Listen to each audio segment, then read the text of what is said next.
Nearly everything we did with tuples, we can also do with lists. Now this is a huge chunk of code, don't worry about it too much. All we're demonstrating here is that everything we've seen in the past with both strings and tuples can also be used for lists. The only real difference is that whereas we define a string with quotation marks and a tuple with parentheses, we define a list with brackets. The brackets are required because if you don't use brackets, then the computer assumes it's a tuple, not a list. So just like before, we can print the list and just see the values themselves. We can instead use variables to create our lists instead of just using values, and we see the same value for that. A list can contain different types of values. So here we see the same thing we saw with our tuples, a list with 5 different types of values, or I guess 5 different values, but 4 different types, because we have 2 strings and 2 integers, so 3 different types.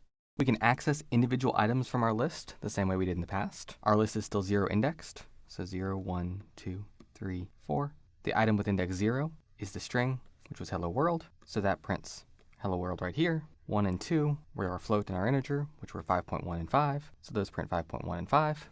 And finally, we can also slice lists the same way we sliced both tuples and strings. So using brackets and a colon, we put 3 first, which means get the values from index 3 until the end, which just gives us q and -1, and so on. So all of this is exactly the same as we saw with both strings and tuples. Similarly, we could have used lists the exact same way in our quotient and remainder function. We can similarly return a list, we can declare the values of that list in line even using logical expressions, or in this case mathematical expressions, and we can unpack it the exact same way. So here my quotient will take the first value that's returned from our function, my remainder will take the second value, and so we'll print my quotient and my remainder, which is what we see down here.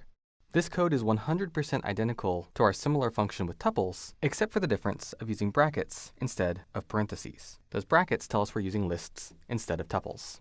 And finally, nested lists work the exact same way as nested tuples. In fact, they're so similar that I forgot to change this to my super list instead of my super tuple. But the operation is the same, we just use brackets instead of parentheses.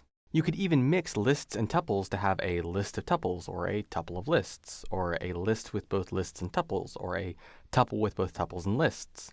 Python is very flexible. You can do pretty much anything you want to do. So everything you learned about tuples and strings still applies to lists.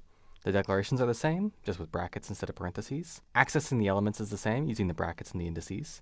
Slicing is the same, using the brackets with a colon. Unpacking is the same. Nesting is the same. So what exactly is different then?